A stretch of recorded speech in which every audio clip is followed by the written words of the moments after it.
सोचो एक पल के लिए, तुमने किसी से प्यार किया, उसके लिए सब कुछ किया, उसकी उंगली का नाप लिया, एक खूबसूरत अंगूठी बनवाई, और जब वो पल आया जब तुम उसे वो रिंग पहनाने वाले थे, तो वो रिंग फिट ही नहीं हुई।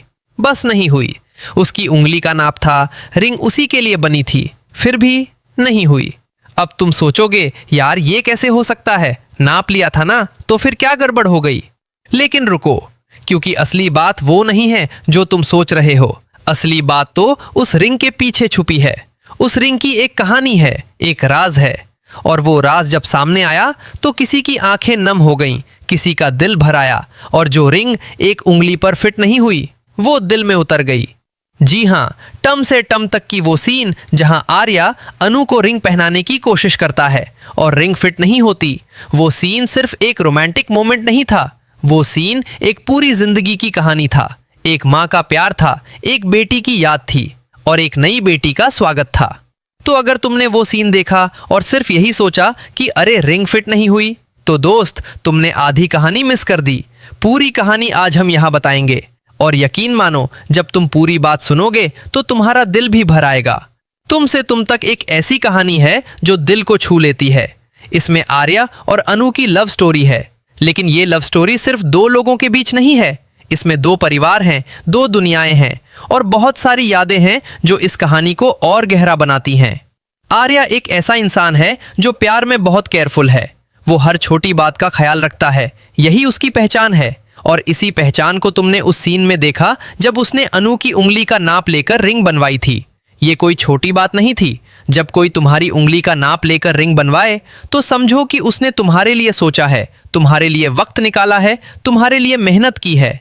आर्या ने ठीक यही किया। उसने अनु के लिए वो रिंग बनवाई जो स्पेसिफिकली उसी की थी।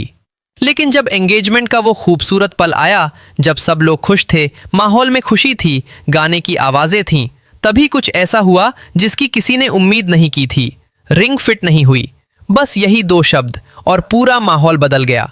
लोग हंस रहे थे, खुश थे, और अचानक एक ऑकवर्ड साइलेंस आ गई। आर्या ने कोशिश की, लेकिन रिंग अनु की उंगली में नहीं गई। और तभी शुरू हुई वो हलचल जो हर किसी के चेहरे पर दिख रही थी। कोई कह रहा था, अरे relax, it's okay, it's fine. कोई कह रहा था, ब्रो इन लॉ फिर से ट्राई कीजिए, पुश कीजिए, हो जाएगी। लेकिन आर्या वो चुप था। वो किसी की भी बात नहीं सुन रहा था।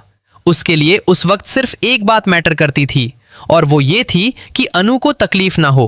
उसने साफ कहा, नहीं, रिंग पहनाने से ज्यादा जरूरी है कि अनु को तकलीफ ना हो। बस यही एक लाइन, और तुम समझ जाते हो कि आर्या किस मिट्टी का बना है। जहां सब लोग रिंग को पुश करने की बात कर रहे थे, वहां आर्या अनु की तकलीफ के बारे में सोच रहा था। यही फर्क है, यही वो चीज है जो आर्या को स्पेशल बनाती है। लेकिन अब सवाल ये उठता है, अगर नाप लेकर रिंग बनवाई थी तो फिट क्यों नहीं हुई? क्या नाप गलत था? क्या बनाने में कोई गलती हुई? या फिर कुछ और था, कुछ ऐसा जो अभी किसी को पता नहीं था? और यहीं से कहानी एक नया मोड़ लेती है, एक ऐसा मोड़ जिसकी किसी ने कल्पना भी नहीं की थी। क्योंकि जो होने वाला था वो सिर्फ एक रिंग की बात नहीं थी, वो एक रिश्ते की बात थी, एक याद की बात थी, और एक ऐसे प्यार की बात थी जो कभी खत्म नहीं होता। तो रुको, क्योंकि अभी कहानी का सबसे इंपॉर्टेंट हिस्सा आना बाकी है। जब आर्या ने साफ कह दिया कि अनु को तकलीफ नहीं होनी चाहिए, तो उस पल में एक और इंसान था जो चुपचाप सब देख रहा था। वो था आर्या की माँ। एक माँ जिसकी आंखों में उस वक्त हजारों इमोशंस थे, खुशी भी, दर्द भी, यादें भी, और एक फैसला भी। उन्होंने आर्या से कहा, आर्या मेरे साथ चल, मेरे पास एक अंगूठी है, शायद अनु को हो जाए। ये सुनकर सबके दिल में एक सवाल उठा, माँ के पास कौन सी अंगूठी है, और वो अंगूठी कहाँ से आई, किसकी है वो? लेकिन आर्या की माँ ने कोई जल्दबाजी नहीं की। उन्होंने चुपचाप वो अंगूठी निकाली, और जब वो अंगूठी सामने आई तो आर्या ने उसे देखा, और उसके मुंह से निकला, माँ ये रिंग तो राजनंदिनी की है।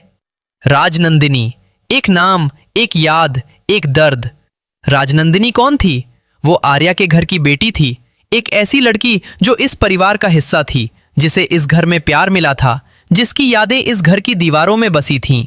और उसी राजनंदिनी की अंगूठी आज अनु के लिए